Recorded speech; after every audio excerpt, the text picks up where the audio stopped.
And we are back. And we are back. Yes, we are. We are back. hmm We're back.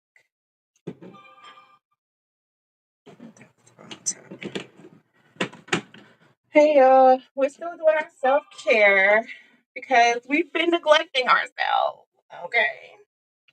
We've been neglecting and we want to do better. So we're going to use this. And let me, that's what this is right here. Oh, it's backwards, ain't it? EMS Bipolar LED Light Beauty Neck Massager. So, let me show you this. So it shows you what all the different colors mean and what they do. That's pretty cool, right? So y'all know we gotta pamper ourselves just a little bit. I don't even really consider this to be pampering because this is just maintenance.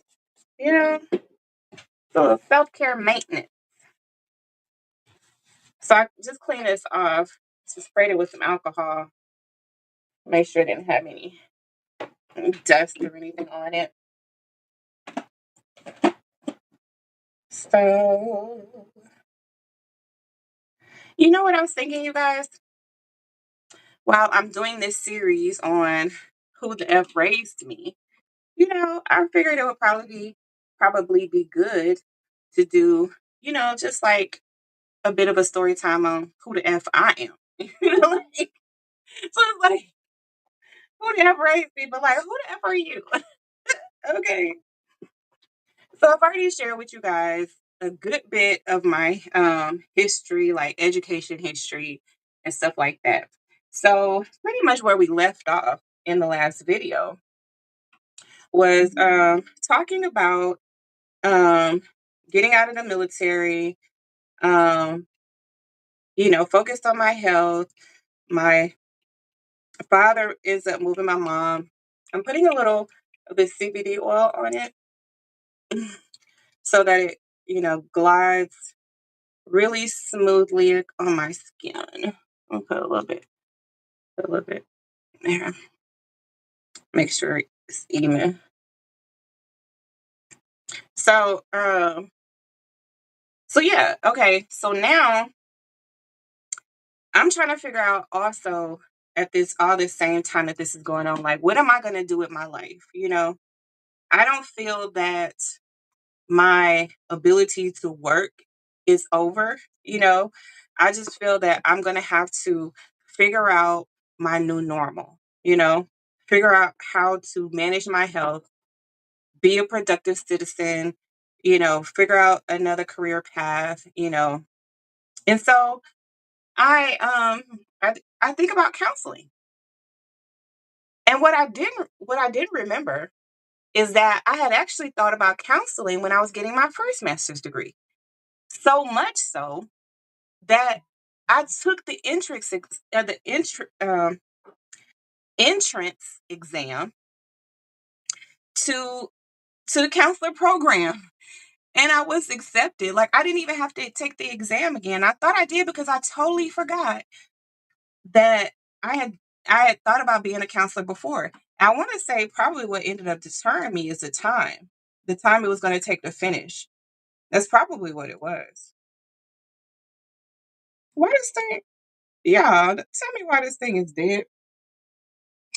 But that's probably what it was. Is that it was going to take much longer to get a counseling degree than it was to get a public administration and business degree. Plus, I was interested in both of them, you know, but I went with the other one because I would be able to get done faster. So, um, but now that I'm out of the military, I'm thinking, yeah, being a counselor makes sense. People always love to talk to me. Remember, I had that advice column in high school called Dear Delores, right? People are always asking me for advice. People are always just talking to me, telling me all their business. you know, y'all know y'all do that. Y'all know y'all tell me all y'all business. Y'all just feel like y'all can open up and talk to me, and you can. Okay, you ain't wrong. You right. You can. Um, but yeah, so I'm like, yeah, counseling makes sense, right? So plus, I could just sit down. That shouldn't take much, out of me to be able to do that, right? So I go and get a counseling degree. So I like, and I'm fast tracking that too because I mean, who got time to waste, child? So I get a second master's degree, this time in clinical mental health counseling, right? And when I'm about done with my master's, I start studying for the national counselor exam, um, the NCE, right? So I start studying for that, and I'm thinking I'm on my way to be a counselor, but in um my last like semester or two, I started doing the practicum, and that's when you actually go on the job and you start working it as if you are a counselor, so you can see, what it's like if that's your area that you want to stick with. Like, do you want to work with children? Do you want to work with abused women? Do you want to, it's like, what's going to be like your focus area. So that's supposed to help you figure that out, get some good on the job training. Well, I'm still very sick. And even though I love what I'm doing in my practicum, I'm working with teenagers and I love teenagers. Do y'all hear me? I love teenagers and teenagers love me. Um, so I'm working with teens and of course I'm loving it, but my health is still a problem. And I don't know how I'm going to be able to work. So I figured, okay, I could probably just, you know, maybe find me something that does, that's not so heavy, because working with teens, you never know what you're going to have to deal with. Abuse, all kinds of assault issues, drug issues, all kind of stuff, right? And so I noticed that like I'm carrying a lot of this weight of working with these kids, right? Like I'm not really able to separate. And now like all of that is making my health bad too. Like it's just wearing me down. And I'm like, I don't know how I could do this. I graduate, I passed the exam on the first try. Lord Jesus. It was hard too, y'all. I mean, I studied. Do you hear me? And but I passed it. And so I think I'm doing good. I go to a couple of interviews. One job is looking so promising. Like y'all, I just knew I had this job. I knew I had it. Do you hear me? I knew I had it. You know? And I thought it would have been perfect because it was working with like disabled people anyway, right? So it was like I'm disabled, I need accommodations for work, I needed accommodations for school, you know, um to get my second master's I needed certain accommodations, Um but that's okay, I need accommodations. I just, it is what it is, but I can still do this. And then it just like didn't work out. And my health is steady getting worse. And eventually I realized like this is not going to work. I'm not going to be able to I'm not going to be able to do this. My body's not going to cooperate. It's taking all of my energy just to maintain, Like I have a lot of doctor's appointments, I have therapies, and I have to stay active, even though I don't feel like being active because I have fibromyalgia and I'm tired all the time. But I have to be active because if I don't be active, then the fibromyalgia is going to get worse. So it's like, you're in a catch 22. You like, you got to do it, but you don't feel like doing it. And so, but it's taking all my energy just to maintain my health. So I don't see how I'm gonna be able to do this job. And so eventually I end up, getting on this or having this status of not being able to work due to these medical conditions and the stress and wear and tear that it has caused on my body at this point. And there's really nothing I can do to really make it better. Um, and so, I settle into the fact that um, I'm going to have to find my purpose. Like I'm going to have to see what God wants me to do because hold on, let me plug this microphone back in. I'm gonna have to see what God wants me to do because I'm confused, but I can't live a life where I'm not doing anything. Like I can't, you know? Like God's gonna have to give me a purpose. He's gonna have to give me, something, you know, because I'm not the type to just be like, well, you know, I'm retired and that's it, and like there's nothing more that I can contribute to the world, you know. So that should be better. That sound should. Um. Yeah. What was I saying?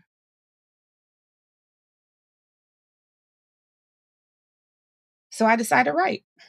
Right. Like I've always been able to write. I decided to write.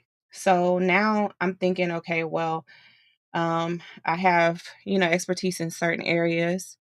How can I use my abilities to still be productive in this world, to fulfill a purpose that God has for me, where it helps me with my self esteem? It helps me to still feel valuable, because I went through a phase of just feeling worthless and just, not knowing what to do and not knowing who I am because it was like a lot of things were wrapped up in the job. It was just wrapped up in the career and just being in the military. And then without that, and then without being able to pivot into another area, into counseling, I was like, I lost, you know, just lost and depressed.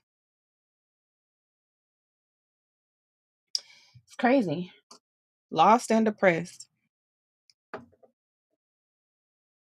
So one day, me and my little brother were we were having a conversation, and I was telling him, I want to write, you know, and he was the one who suggested that I write a book about my father.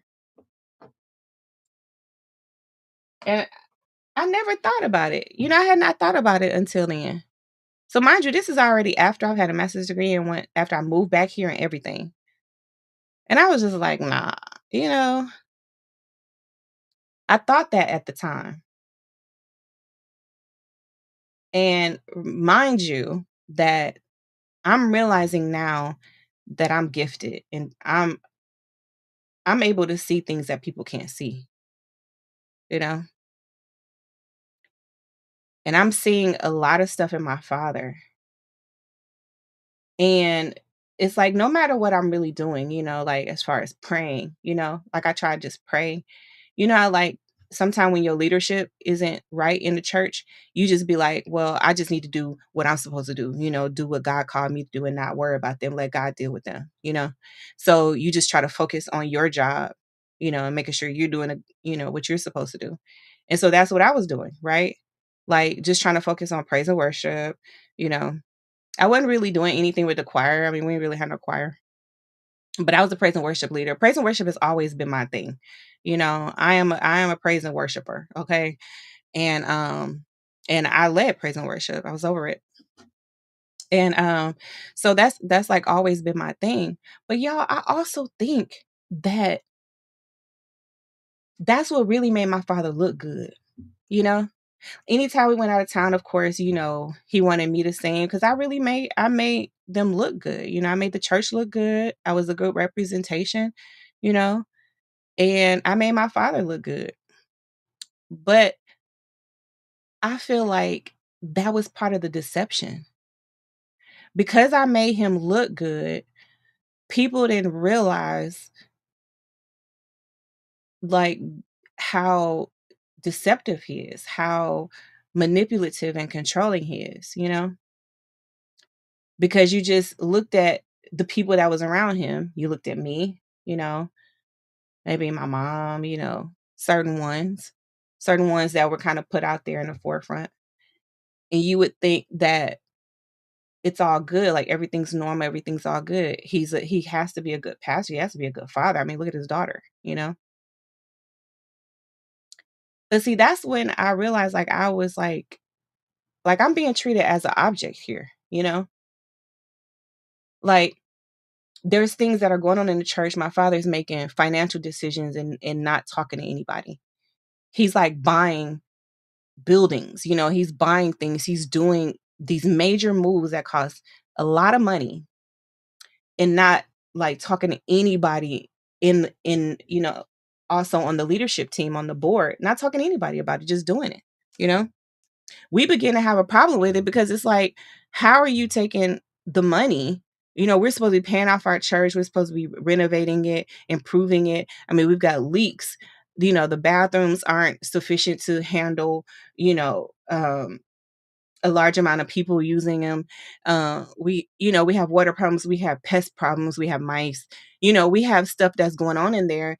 And we're looking at my father like he's not being a good steward. You know, you're not taking care of the facilities. You know, you keep patchworking the roof, and every time it rains, it leaks in a different spot every single time.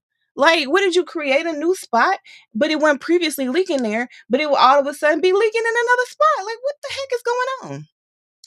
And he would never hire any professional people. He was always hiring like these shade tree type, you know, bootleg, put duct tape on it, you know what I'm saying? And just keep it moving, like patchwork type stuff, you know? And it's like, when are you gonna actually treat God's property right? Like have a spirit of excellence about yourself. I mean, take care of the property. Like make sure it's good. And the thing is, it's not like, you know, the people should have been taking care of it. It's that he was damaging it. You know, it was a direct reflection of his particular leadership that was causing the problems because we were all saying hire professional. But you keep trying to like cut corners. You know, you kind of trying to do it the cheap way. And so the church is steadily, the building itself is steadily decline, decline, decline, decline. Then this man, he decides, and this wasn't even the first time he did this. He decides, well, we're going to take the fellowship hall, we're going to make it a thrift store. So in the fellowship hall where we're supposed to be fellowshipping, right? Now, mind you, he had already stopped us from talking to each other in the actual sanctuary because he would kick us all out. He would turn the lights off at the breaker box, right? Remember I told you he turned the lights off at the breaker box. It would be dark in there. And he'd be like telling everybody to leave. The only light that you had was at the door where you needed to exit. Okay? That's the only light you got. You walk towards the light. Okay. Do y'all hear me? Like this man is like really tripping. So so now he's going to take the one space we have where we had our church dinners, you know, which he was interfering with those too, like stopping us from having those because again, he's trying to stop the fellowship. He's trying to keep everybody divided. Okay? So he takes the fellowship hall and he makes a thrift store out of it, y'all. Like I come in one day, he got all this secondhand junk, and it wasn't even like it was quality stuff. It don't even be quality, but it be overpriced. You know what I'm saying? It's like, dude, you was not trying to get rid of this stuff. Like my father was a hoarder, y'all. He was like legit. He had a problem. He did it my entire life. Like one time we had this house in Georgia in College Park. We lived in College Park. Tell me why this man, we had one of them open carport garages. He had junk piled so high. Clothes, furniture, tapes. That's when they used to have cassette tapes out, right? And they used to put all this, like they would put porno. They had all these porno tapes, you know, on the VHSs. Y'all remember them? Well, they would have all these tapes, like boxes of tapes, boxes of porn magazines, right? And he had all of that stuff. It was like secondhand stuff that he would like maybe get out of like people's storages that they didn't pay for. You know, you know how they have like those storages that people abandon and then they sell off the whole storage unit and you got to clean it out and there's no telling what's in there. They don't let you see what's in there. You just bid on it and you just going in blind. Like it's a surprise, whatever you get. Like you can get some real expensive stuff or you can get some trash, right? Well, my father always went cheap, so he always got trash. So tell me why like he had this thing so piled high with all of this nasty ass secondhand stuff. And I got like such a bad rash on my legs that my legs were all spotted up because all of this stuff was just so nasty. Like you know, when people a lot of people when they donate clothes and stuff, they don't even be washing them. You know what I'm saying? Like it still be having a DNA on it. Like, so you can imagine how the germs, the, you know, the bacteria, the you know, all of that plus whatever animals, you know, would be like you know, crawling all through that stuff, you know? But he was a like legit hoarder. And and that's exactly how he wanted to do the church. That's how exactly how he was doing it. Because there were several times he did the thrift store thing and it never worked. It never worked. That was the other thing I always was so so irritated with my father about because he would keep trying the same thing. It was like we would whenever we would move to like a different city, a different state, he would start a church wherever he went. Always started a church. But he would always do the same hustles. You know, he would always hustle in cars and secondhand stuff, you know? And it was just so so irritating.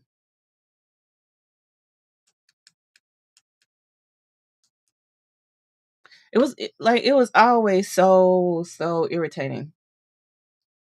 Is it was never quality stuff, but he always overpriced it. Almost as if he really didn't want to get rid of it anyway. He just wanted to look at all the stuff or have people just come in and look at all the stuff he has but never really be able to attain it. You know? It was like something weird about him, you know? So this is like the third time in this particular church here in Alabama, this latest church he had, where he's tried to do this doggone secondhand store thing. And I'm pissed about it because I'm like, you keep trying this and it never works, right? Never works. But you keep on doing it. And you're doing it without even asking us. And you're taking our only space, the only space that we have to actually fellowship with each other. You're taking it to sell stuff that you're not even going to sell. Like, God help us. But so my father is taking money though. Like he's taking money from the church account and doing this stuff. So how you going to take it from the church account but you're not even talking to the board? Like how is that how does that work? You know what I'm saying? But that's the kind of stuff he was doing. And I was getting sick of it, y'all. But I was not quiet about any of this stuff. Like I told him he was wrong. You know, we would have church meetings and y'all at these church meetings, he would be threatening us. Like, dude, they would like base like telling us we go to hell for not supporting him, you know? Or he would tell us about when he was at another church and the people didn't support him, somebody died, you know, like God killed him for him. You know what I'm saying? Like he's that type of spiritual manipulator where it's like he makes you think that God like is his personal avenger, you know? Like if you're not listening to what I say, if you're not doing what God said, told me to tell you to do, you know, because it don't ever be nothing God done told you. It's always something God told him to tell you to. Like why can't God? Why come God can't tell me himself? Because I ain't heard nothing like this, you know. But yeah, so that's the kind of manipulation he was doing. But he was taking money. Like y'all, we almost had the church paid off. That's what made me so mad. We almost had the church paid off. And so we were all like giving a little bit more, right? So we can get we can get to the goal of having a church paid off, right? Like that's a big thing, for your church to be on free and clear.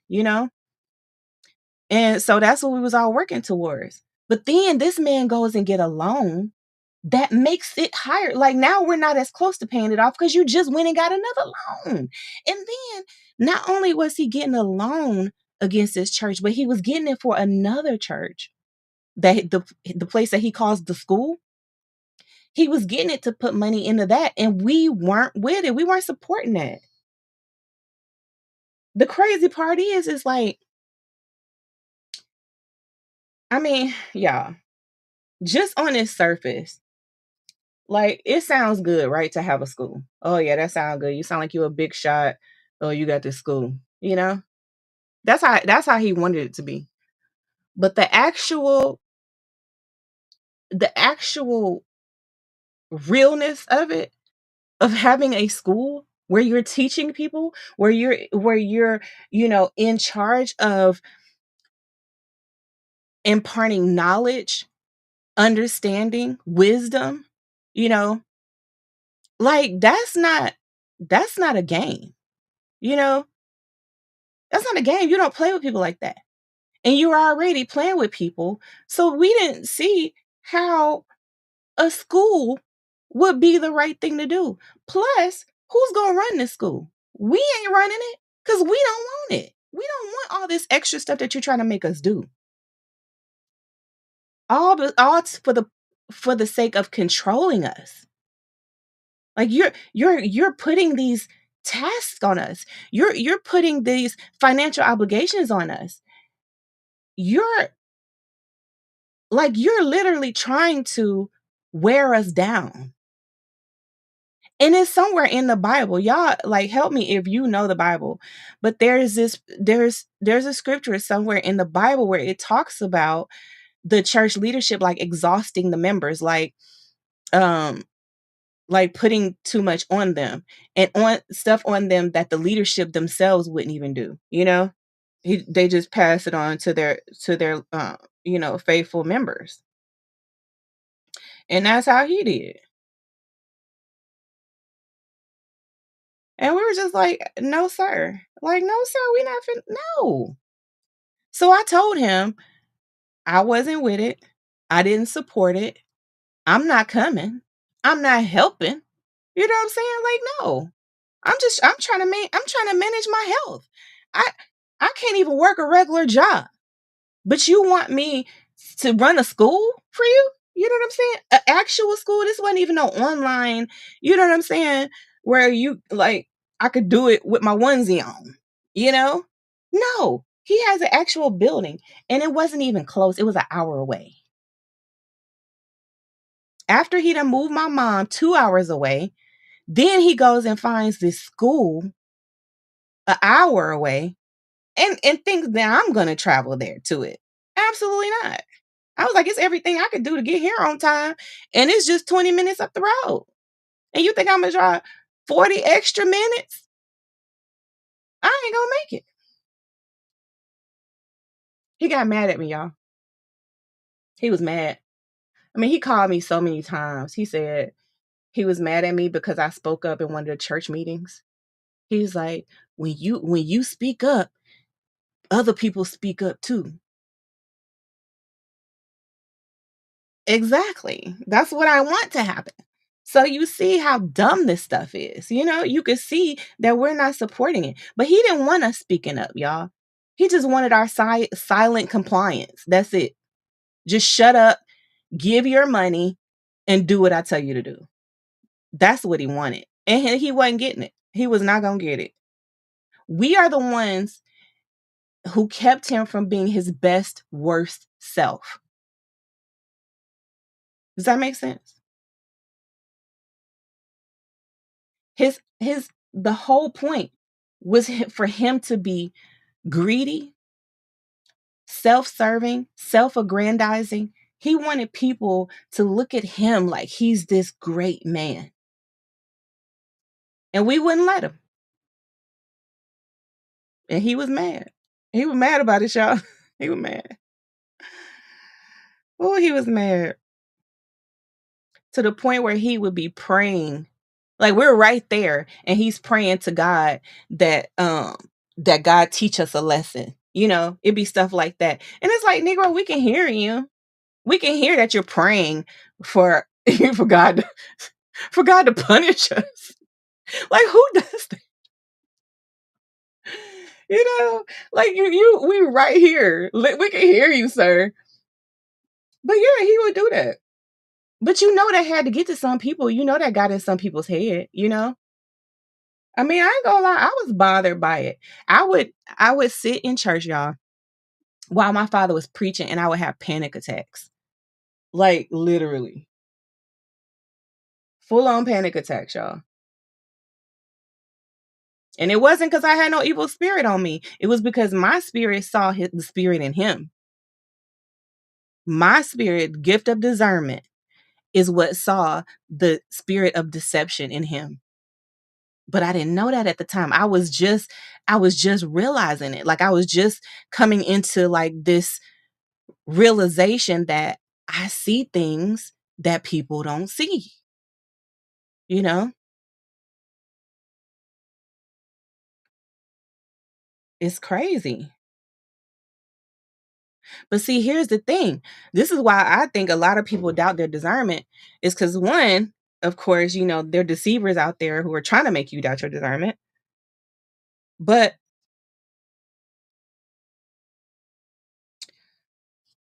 what was I about to say?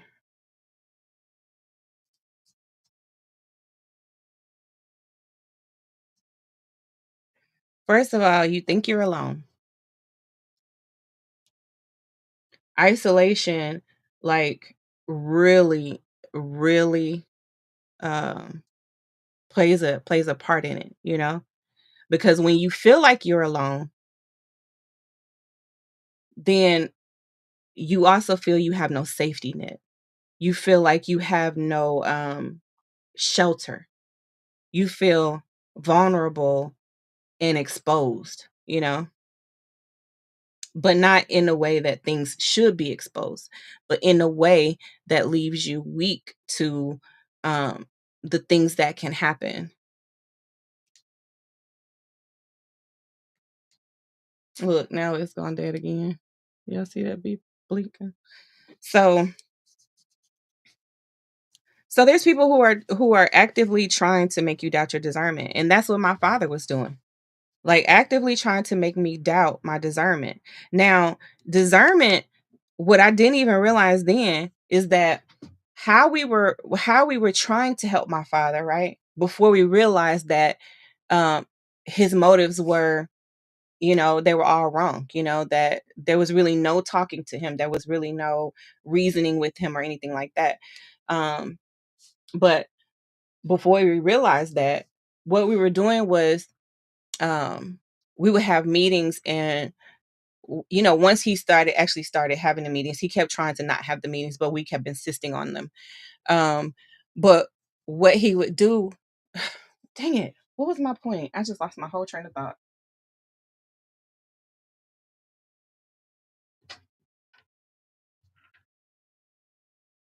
Oh, what we would do, and without even realizing that we was using the gift of discernment, was um analyzing the situation, right? So we would analyze our current financial position that the church currently had, right? Our ability to take on more property. So this is not just that the church is getting another building. You have to think that the grounds have to be maintained, which is, what the deacons were doing, that the facility itself has to be maintained, which is what most of the women were doing, cleaning it, um, making sure it smells good, making sure the carpet's straight, make sure things are in their place, providing tissues and, all of the things, making sure that the linens were clean, and making sure that there was water, like all the things. I mean, there's a lot that's involved in maintaining a church, plus the bathrooms, there was a kitchen. I mean, you just have to like maintain all of this stuff, right? So we're in the meeting and we're talking about this. We're talking about the current state of the members that are there now? Do we have the infrastructure? Do we have the people? Do the people have the desire? Do the people understand the vision? Can they see the vision? Do they know what they're working towards? Um, do they want to work towards it? Um, do they have the money?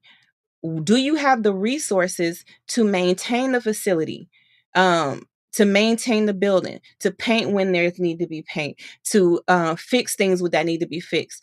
Now, mind you, we're asking him these questions, and we're also seeing the current state of the current building that we're in.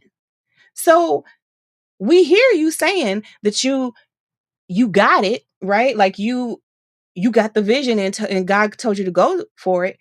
But when we ask these questions, you can't answer, right? And when we ask these questions, we already know the answer because we can see what you're doing right now. We can see that you're not maintaining the building right now. We can see that you're taking funds and you're using them at your discretion, and for whatever you deem to be important, and it's not making any sense. And you're not talking to the board. You're doing all of this on your own. You're not asking the right questions. You're not thinking. My father wasn't thinking, y'all. He just wasn't thinking. The building was so huge. It was actually an old school. The building is so huge that it would take all of us to maintain it. And you got to think, there's people who are handicapped, people who are disabled, people who don't have transportation. He was already having, I think, two or three different people pick other people up, right? People who need to be picked up to go to church. So now you're saying that these people still need to be picked up, but now you're wanting them to travel an hour away to attend another church in a school, and then have to be transported back in people's personal vehicles. A lot of times we do stuff like that, but what about the legal liability of that? you know what if something happens? What if these people are on the road trying to come to a church that you then bought far, and they get hurt? What if people don't want to come? What if people don't want to travel for church? We just want a church right next to our home that you know, where we can just fellowship and then go on back to the house. Why do we have to do all this? What is it for? Do we have a need for this? Is anybody asking for this? Is anybody needing a school where they teach you anger management and um, Bible stuff? I mean, does anybody even need it? And if anybody needs it, do they need it from you? Are you able to provide what's needed? This is how this is the discernment process. This is how you discern, okay? You analyze the situation, you ask the questions. And when you have a group of people together who are knowledgeable, who are objective, who are educated, and people who are invested, and you don't listen to them. You don't listen to them. You don't listen for what the financial implications of that is. How are we going to budget for this? Not only that, this other building is in such bad condition. How do you even get it to an operable condition where it's safe to even have people in here for a church or school? How much money is that going to take? Who's going to oversee this work being done? Are you going to oversee it as the pastor and do this and do that? And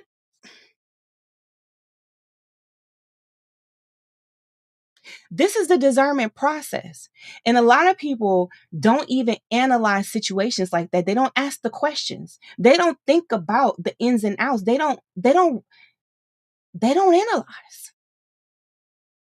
And so people are just going out here and they're making decisions.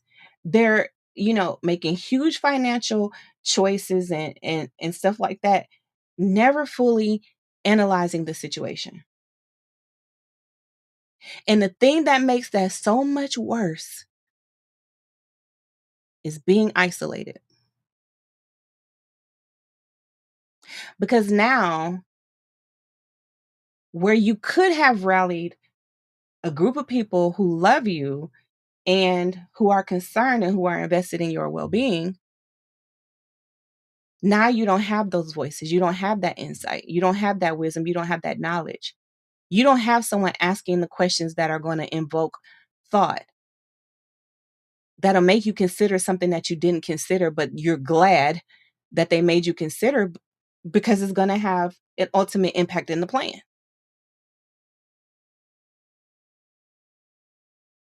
That's what we were supposed to do. That's what we were supposed to be. We were supposed to be a, a group of educated, knowledgeable, wise, invested members that could ask the hard questions, that can give you things to think about that you may not have thought about, and that can analyze the situation to the point where they make a sound decision.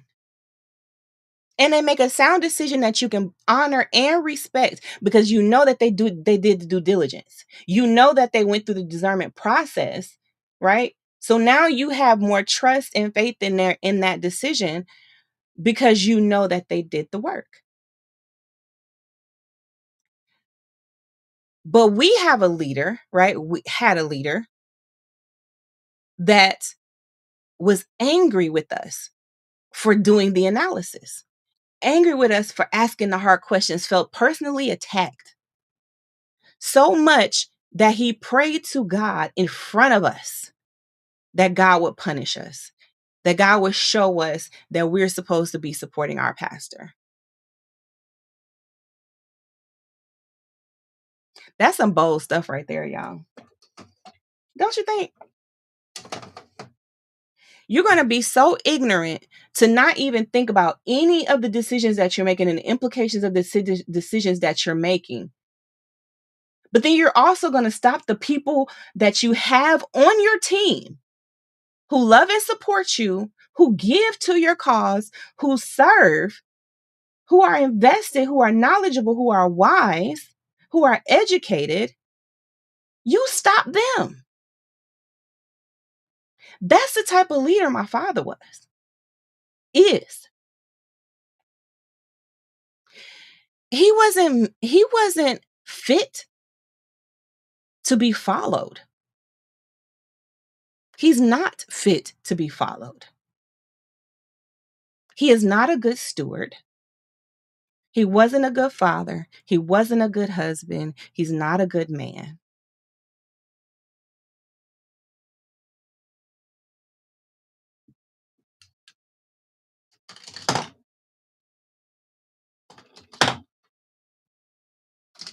And I think we really don't even have enough conversations these days that where we actually discuss how disgusted we are with our parents, you know? We always want our parents to be proud of us, you know? To like um and our parents always want us to like represent them right, you know? But what about us? Like do, are we entitled? Are we allowed, I guess, to want to be proud of our parents, you know? That that looks at them and think, "Wow, you know, they really they really did it, you know? They persevered, they did the thing, they showed up, they had the right spirit, you know? Everything they did in love. And even when they messed up, it was okay because you knew that they did it in love." Like,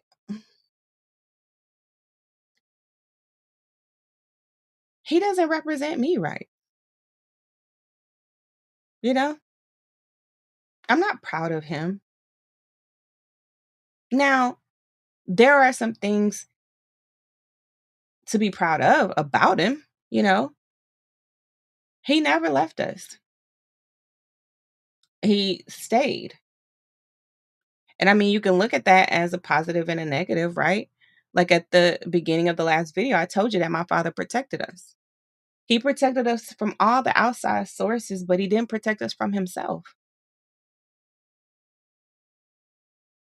And growing up, even though he felt that he was protecting us from all these outside threats, the biggest threat, the biggest fear was him.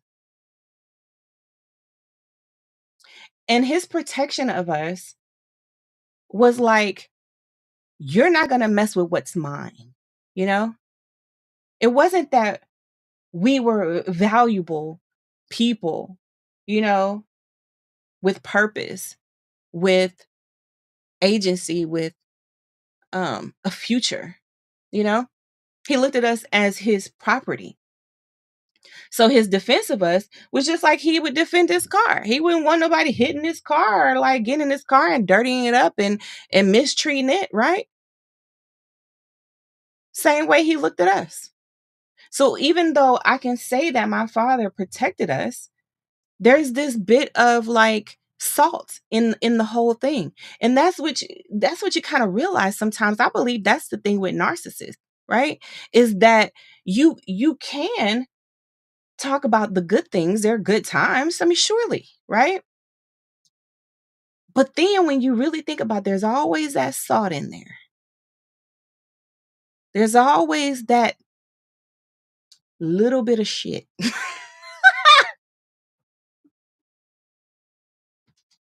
Just a little bit of, you know what I'm saying? Just to let you know who you're dealing with. Just to let you know who you're dealing with. Like, don't get it twisted. You're dealing with a snake, and a snake will bite you. You think it's a friendly snake because you don't realize the snake is really just sizing you up. You don't realize that the snake is really trying to increase his size just so can fully devour you whole. Right? My father protected us from the outside, but he didn't protect us from himself.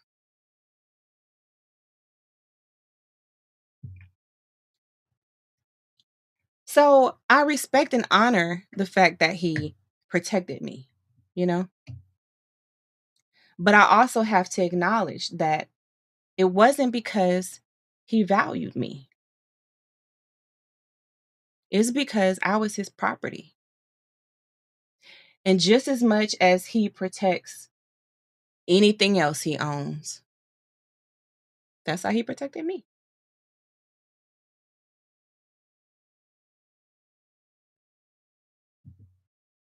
It's crazy, right? So he's mad at us and he's cussing at us. Well, he did cuss too. He cussed in church. Um, but he's not cussing at us, but he's cursing us, meaning like he's putting curses on us. He's literally putting word curses. I mean, like you can try to, you know, say it's something else, or he praying and and asking God, for whatever. No, he was asking God to punish us, to correct us, to show us that we need to be supporting him in his vision, even though God told us otherwise. Like I see what you're trying to say, what your vision is. And see, that's the thing. He didn't even share his vision. He wasn't sharing it, like as trying to get us on board and see what he saw. He wasn't doing that. He didn't care if we saw it. It's just do what I told you to do. He would tell us, like, just give your money, just give your tithe and don't worry about where it's going. That's what he told us. He said, "Don't worry about it. You just put it down there and gone." What he told us.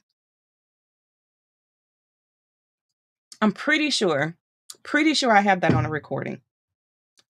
And when I find it, I'm gonna let y'all know. Okay. But yeah, that's the type of leader he was. And you think that with all of this going on, all of this that I see, all of this that you're doing, isolated members, being all in the middle of drama, you got my mom on the road, and the road is kicking her behind. Do y'all hear me? That road was kicking my mama behind. Ooh, child. I mean, she was looking bad. Like, I think I've been neglecting myself here lately, not doing my self-care and all that stuff. But no, my mom's hair was falling out. Her skin was bad, her weight was bad, her pain was bad. I mean, she was like in so much pain. She was walking on a walker. And the same thing happened to me though. The same thing happened to me. I was having problems getting around. I was having problems sleeping, eating, digesting food. That was that vexing spirit, y'all. That was that spirit. And it wasn't in us, but it was on us. You know what I'm saying? Like, like you got like a heavy weight on you, like not anything that you see, but you feel it. Like, that is weighing you down, and it's not even productive. Like, it's not even something that you need to carry. It's just there, just holding you down for no dang on reason. You know what I'm saying? That's how it was. But then, y'all, I started noticing my mom wasn't the only one. I wasn't the only one. Other people in the church was getting sick too. People that said they started to see the stuff, were people who were making like who weren't in favor of what my father was doing. So then my question is, not now that I'm saying this out loud, now my question is, were those curses working? You know what I'm saying? Like, he was putting curses on us. Were they working? Like, he tried to make it seem like he was, asking God above, but we know that there's little G's out there that, you know, that people pray to is witchcraft. So did he actually put curses on us that were working, y'all? That's what you got to ask yourself. And see, you got to ask yourself this, because look at me now. Like, if you look at me, then look at my mom now. If you look at, oh my God, if you look at her now versus then, y'all, it's night and day. Do you hear me? It's night and day. And it's one thing, like, it's something real crazy to see your parent, like, just deteriorate and deteriorate. And not because it's, like they have cancer or something, that's eating them up. But no, like, it's a human being that's the cancer. My father. He's the cancer. He's the reason everybody's sick. And then when you think about the fact that this man was literally in church putting curses on us, it makes sense why we was all cursed. And not because he was actually doing the right thing and we were wrong, for not supporting him. Even though at the time I questioned, like, if God was punishing me for something, because I was like that sick. See, some of y'all don't believe that stuff is real. Like, for real, y'all don't believe this stuff is real, but it's real. Do you hear me? Everything is spiritual. Everything. And if you remember that, you remember everything is spiritual, then you will also realize that everything is, like, there is more to it than what's on the surface. It's more to it than what you can see. That you got to dig deeper. Always assume that it goes deeper. It goes deeper until proven otherwise, because everything is spiritual. You don't know how deep it goes, how far back it goes, how many demons.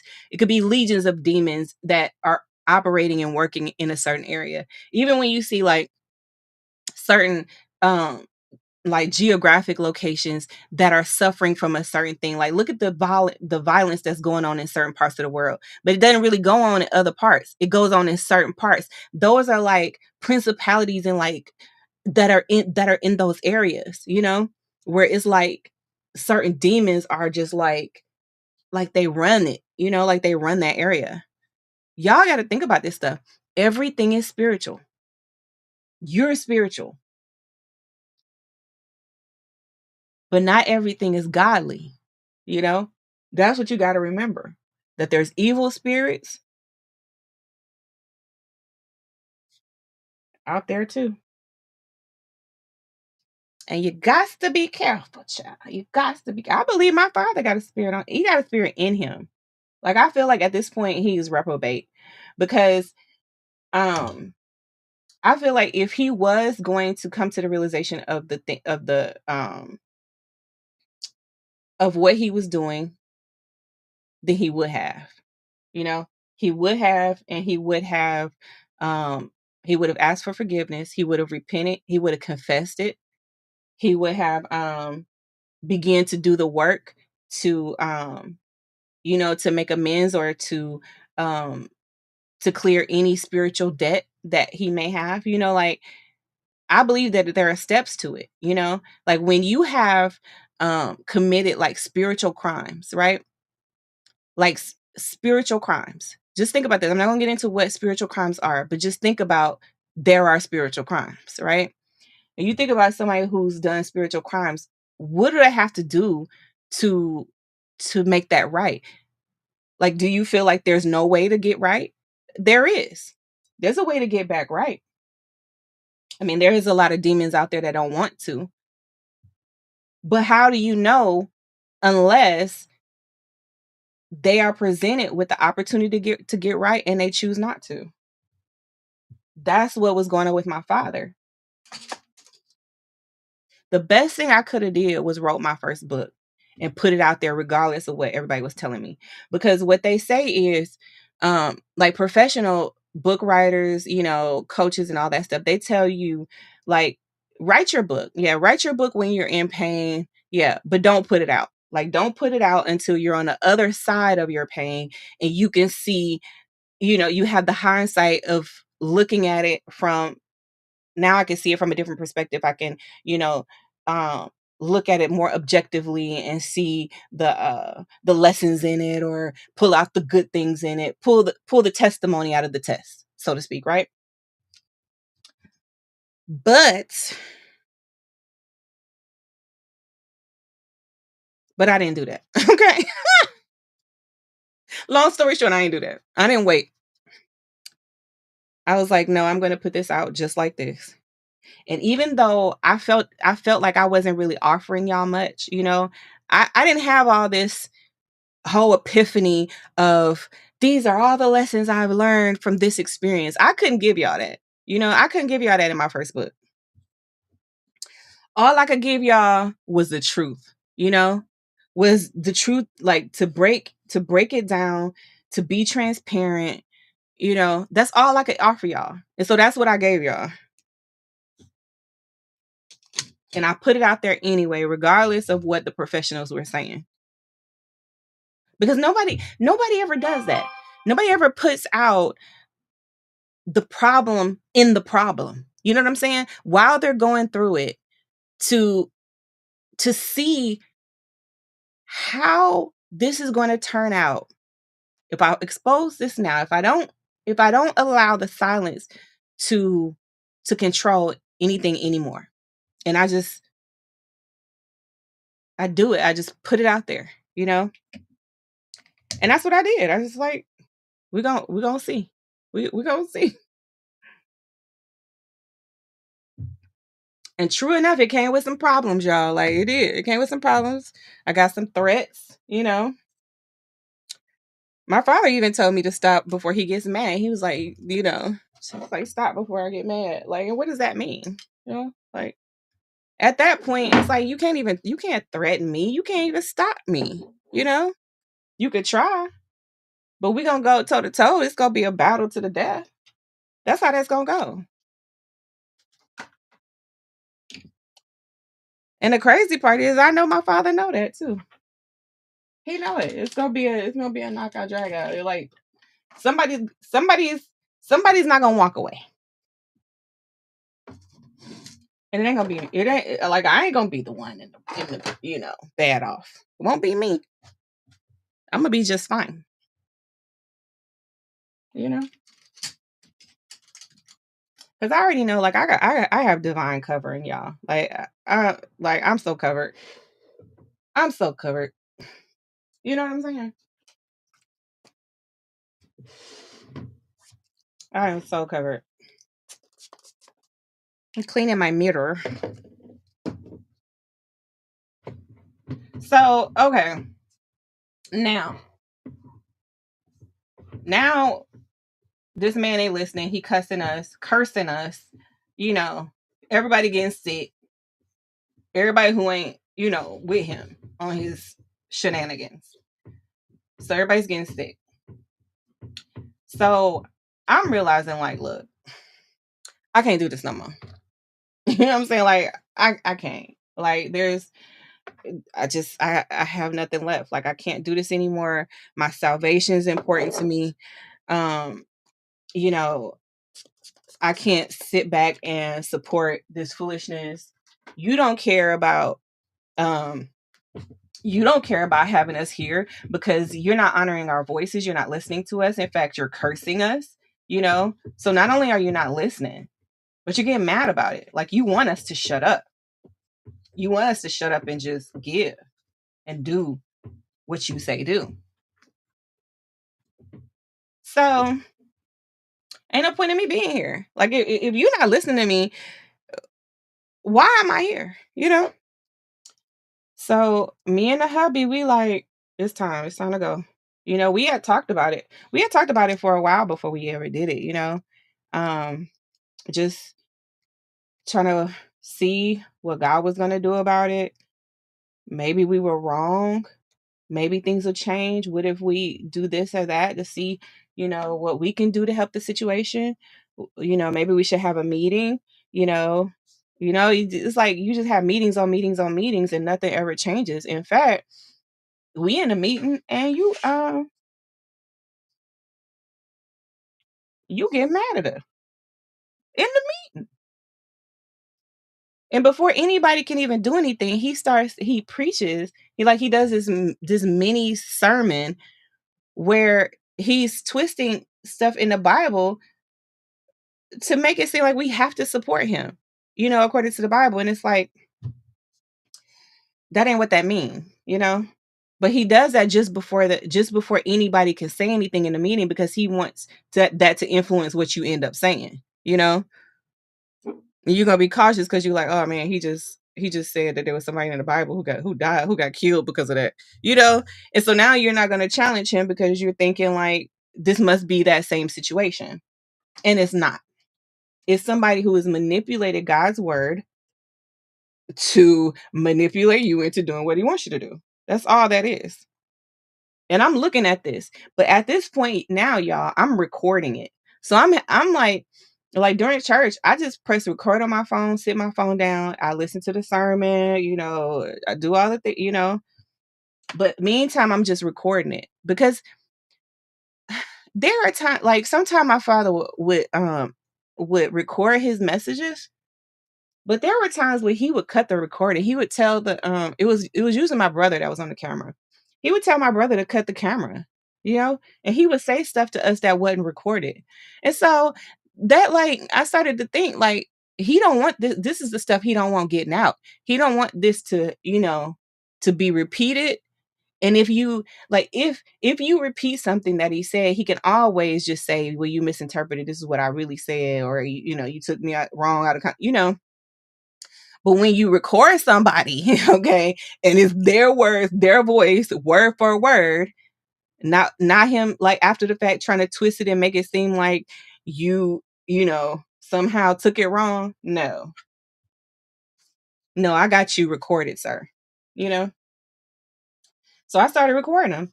And so then I was like realizing that, yeah, I was hearing what I thought I heard. He really was cursing us. He really was cussing. He really was praying that God uh punishes us and corrects us and all that stuff. People really are getting sick, you know, and it seems like he's just getting worse and worse. Whatever this spirit is that was on my father, it's like it got worse like as he aged, you know?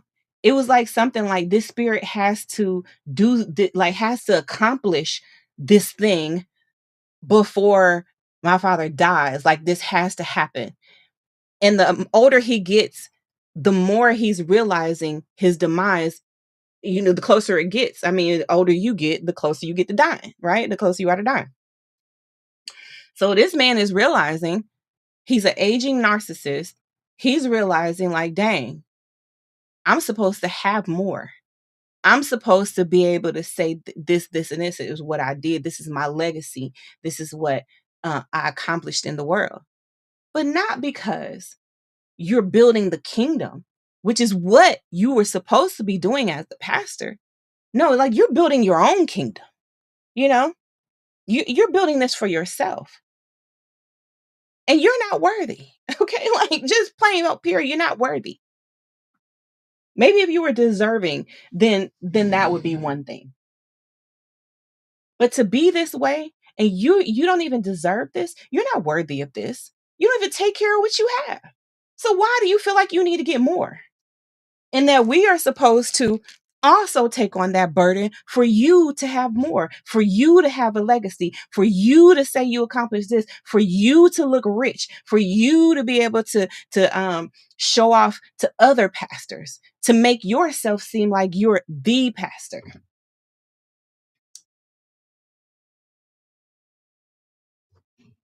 Where is your discernment?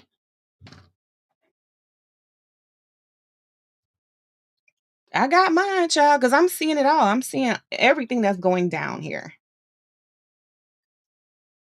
And it's not cool.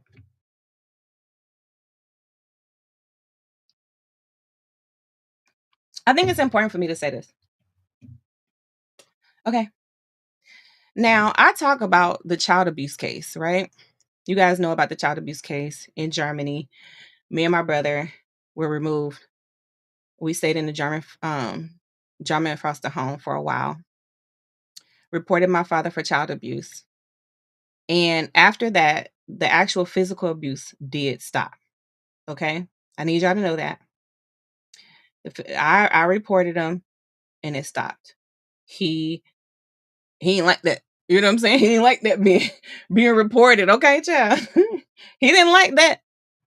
And so, my father promised he'd change, did all, made all the promises.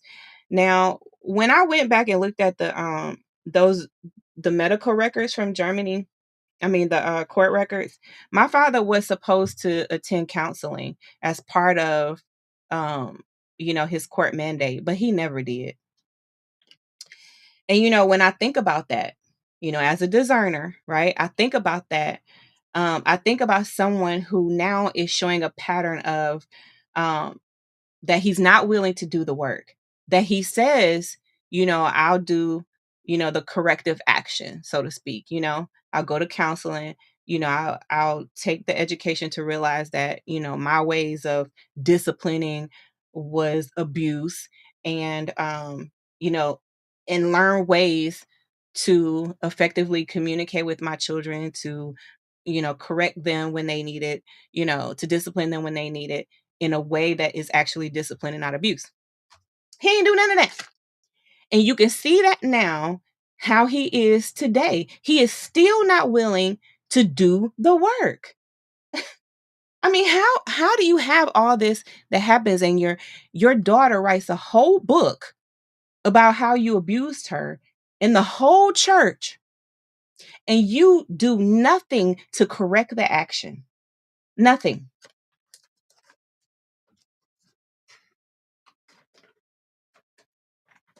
And so I see now that there's this pattern of behavior. This is someone who will do wrong things, but who will not get right. You know what I'm saying? He won't get right. won't correct it, won't do right, won't make amends, won't ask for forgiveness. Because why? Why would he ask me for forgiveness? Why would he ask you for forgiveness? You're nothing. You are nothing to him. I'm nothing to him. Okay? You don't ask an object to forgive you. If I hurt something in this room, this box, I'm not going to ask it to forgive me. Like, why? It's not even capable. It's an object. That is how these types of people look at you. You're an object. You don't mean anything. I can hurt you. I can use you. I mean, you might benefit from something that I do, but that good for you. But I ain't doing it for you. I'm doing it for me. My selfish gain, my benefits. Now, if it was mutual, then okay. But they don't care about that. No one who cares about that. These type of people see you as a means to an end.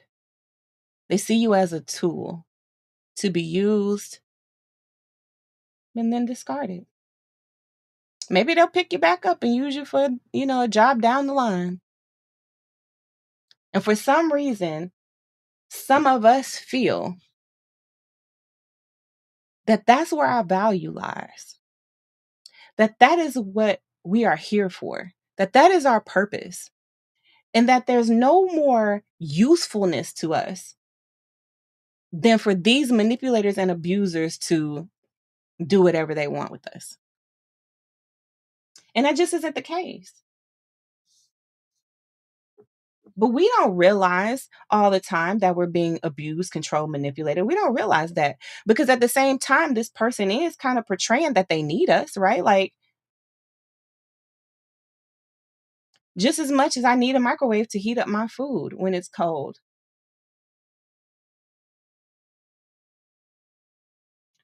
Just like I need a toaster to toast my bread when I want toast.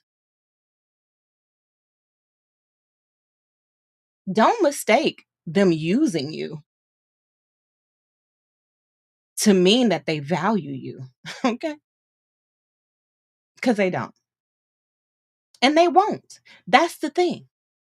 This isn't even something that can be corrected, can be redeemed. There is no redeemable qualities about a person who objectifies another. Nothing. You will never be anything to them. They will always mistreat you in the end. I'm going to be nice to my toaster in as much as it's doing what I want it to do. The moment it doesn't do what I want it to do, it's gone. It's at the landfill. That is how these religious narcissists teach you. But because everything is spiritual, like I told you, right? Everything is spiritual. When they do it, when these religious narcissists do that, it gets into your soul. Like, it's a soul violation. That's what makes this so much more egregious because he is actually using God to do it. And that is diabolical, honey. Diabolical. He's using God to do it.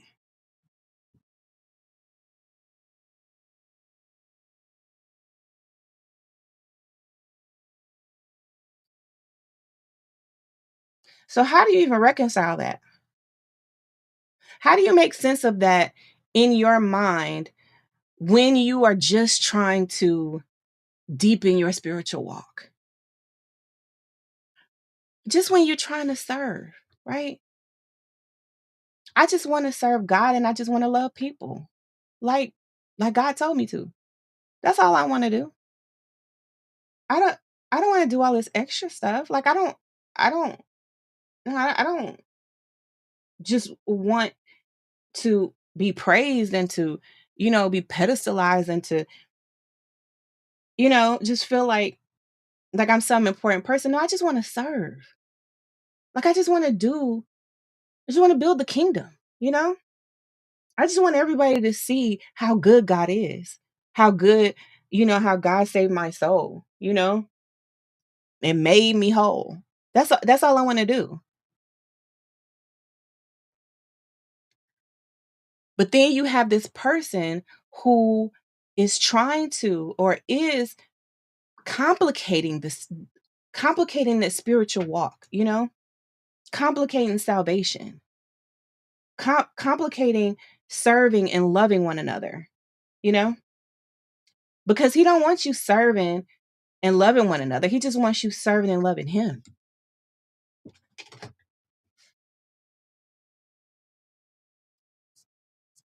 That's these people. That's that spirit. Everything is spiritual. That's that spirit. And but see, here's the thing. Even though I know that this is a spiritual battle, I still know, like I still realize that this spirit is in my father. So it's not like I can't separate the spirit from the man in that, like I can still interact, I can still have him around, I can still communicate. No, like I got to cut him completely off, you know, which is what I did. Cut him completely off. Can't separate that. You can't separate him from the spirit. He has decided. He has made a choice. And you have to know that this is a conscious choice because he has been preaching for 40 years. 40 years. So it's not like he doesn't know the word. See, the devil knows the word. Okay? Better than you. Better than you. The devil knows the word. The devil is in church, child, please. Especially these churches these days. These churches ain't got no Holy Spirit in them, child. They don't be doing nothing, but it'd be a concert, child. It'd be a Sunday concert. Mm, you know what I'm saying? Dress your best and come in here and act a mess. That's that's the church these days. That's the church's motto these days, child. So yeah, the devil is all up and through the churches today. Please. It's like church. Okay. I got your church. But so yeah, the devil knows the word. And you know what? The devil can even tell you a little bit about yourself. Got you thinking it's a whole prophet. Okay. You think they prophesy and they probably lying, and you ain't even know it. You ain't even know it. That's what you got to deal with these days. That's why discernment is so important. That's why you can't afford to be without it. Like you can't afford to not activate, to not use your discernment in every single decision of your life. And am I the master at it? Like, and I always do the right thing? Absolutely not. But then I think about how many more mistakes would I make, if I wasn't discerning. What type of dangerous positions would I put myself in if I wasn't discerning? And some of y'all are seeing that in a very real way, that you keep making decisions that are putting you in a bad situation because you are not using your gift of discernment. What am I forgetting? Because I feel like I'm forgetting. I put my serum. I put a couple of serums on. Guess I got a couple more serums to put on. But I'm putting on this one. I got line dance too today. Y'all know it's line dance Monday, right? So I'm gonna have to get me a nap in at some point, y'all. Cause listen, I told y'all your girl loves to nap. Look at it. I'm making a mess. Trying to do it like the girls on the videos do it, y'all. Um,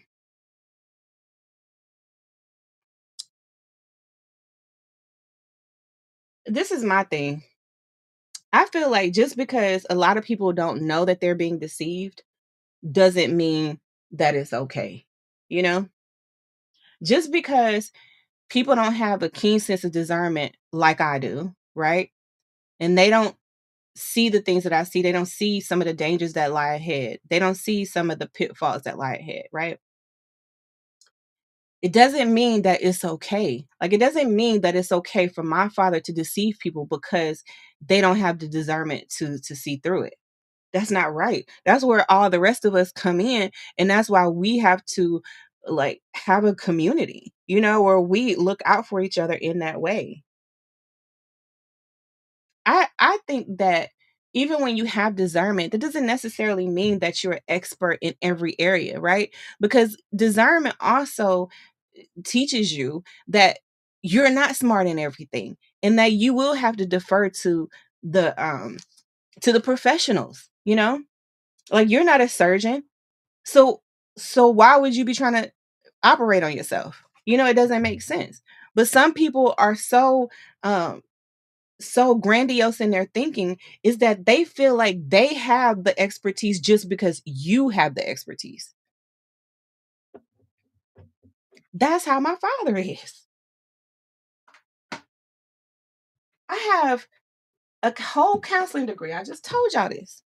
A whole counseling degree, and I'm nationally certified. Okay. I went to an accredited university in an accredited program. I have ethics board that I have to answer to. If I do anything wrong, I step out of line. But because I had that education, because I did all that work, because all them hours, all them papers I wrote, all the studying I had to do, my father felt like he was the counselor. He even said this. He said God made him a counselor. I have it recorded, y'all. I told you I recorded. I told you I recorded it. Y'all don't believe me. I believe y'all don't believe me. Okay. Y'all don't believe in me. Yeah, I recorded. He said God made me to be a counselor. God made me a counselor. He said I counsel people. But it's like, dude, you actually have a counselor in your congregation who actually went to school, who actually did on the job training, who actually studied and became certified. But you feel that by proxy, somehow you're smart. And then not only that, but these type of people act like not only do they have your same expertise, but they act like they smarter than you in that same expertise. Like, are you kidding me? Not only do you feel like you have the same knowledge that I have because I have it, but you feel like you smarter than me in it? Oh, say it ain't so. You know what I'm saying, y'all? Like, it's the ridiculousness for me. But that's how he is. That's why I asked the question, who the F raised me? Who the F? Like, who are you? Who are you that thinks that by proxy, you have the same knowledge and expertise in education that a person who actually did it have? And you think you exceed them. Of course, I understand he doesn't want to feel like his daughter is superior to him. I mean, I'm his daughter, for goodness sake. And I'm a woman, so how dare I? But I want my kids to surpass me. Like, why not? And why not actually give them the respect that they are due? My oldest son is an electrician. He came in, he installed this chandelier that I have in here. Now, I don't think, okay, that just because my son has an electrician degree, that I am an electrician. That would be insane. In fact, it'd be so insane that more than likely I'd probably try to do something and kill myself from electrocution. But see, you don't want to think about it like that, right? You don't want to try to take them degrees when like it's a life or death thing, right? I don't think for 1 minute that because my son has all these certifications in electrician and all the stuff that he does, that I am somehow an electrician and I get up there to install my doggone own chandelier. I'm probably gonna forget to cut the electricity and check the thing and check the switch and stuff and end up electrocuting myself.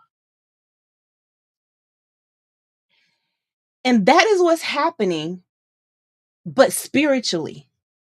That's what's happening, but spiritually. Because of this grandiose mindset of thinking that he is qualified to do what you need to be qualified to do, he's actually hurting people. He's actually making people worse. You don't know what you're doing, sir. And how could you? How could you know? Because somehow God just from heaven inserted this knowledge and education into your brain.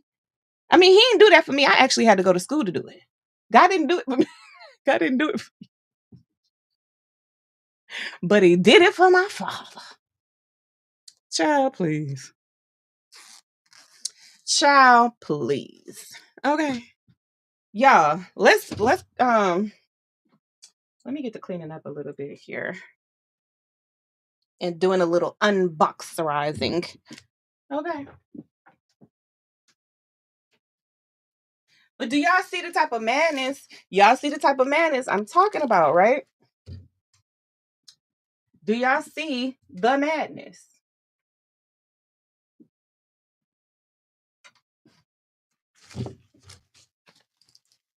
Just think about just think about like having to deal with somebody like that, like on a regular basis.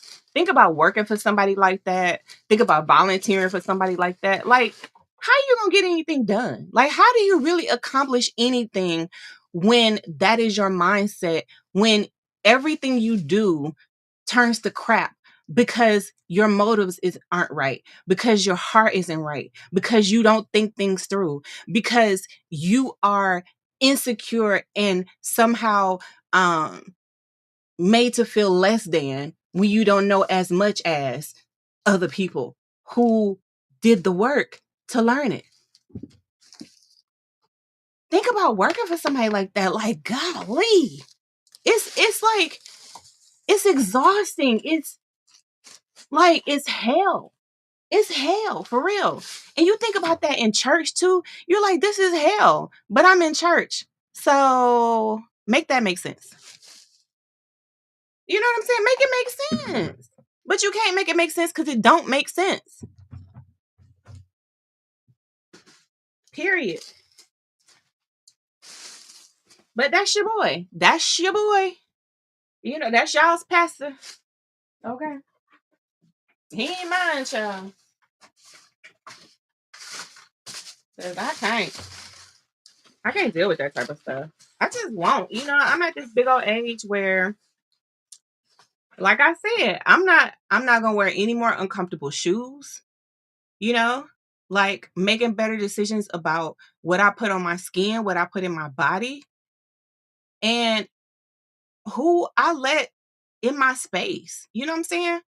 Who I share my energy with. I'm not gonna cast my pearls among swine. Not anymore. I'm no. We done with that. We are done with that. Okay, these are the black ones. Okay, so this was this is the new dazzly pair I have. Y'all, I got these in red too. These were from Amazon and they weren't that expensive. Like, I think it's probably the more expensive pair that I got. And it was like, I want to say it was like $60, $64 each. Mm. But I don't really know where I want to put it. I think probably like right over there. Cause I was trying to like put I was trying to like put my boots and booties like right there next to the other boots, but y'all, like my whole situation is not organized, as you can see. Like I got the colors are all mixed up. The style of shoe is all mixed up. Like I got heels in with like tennis shoes. Like I tried to kind of organize it a little bit, but I don't know. I don't even know if like later on I'm gonna want to like organize it better, just start moving some stuff around and make it make more sense. But we just gonna deal with what we got going on right now. Y'all, look at these. Look at these.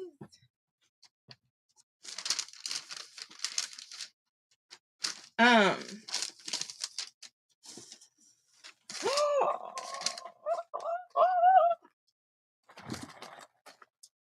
Y'all, aren't they cute? Can y'all see me? Can y'all see me in these? Line dancing child. Okay. Boots on the ground, honey. Boots on the ground. Do you hear me? How much time we on this live? I'm gonna end this one, y'all. I'm gonna end this live and I'm gonna go live again. We just gonna do some unboxing, okay?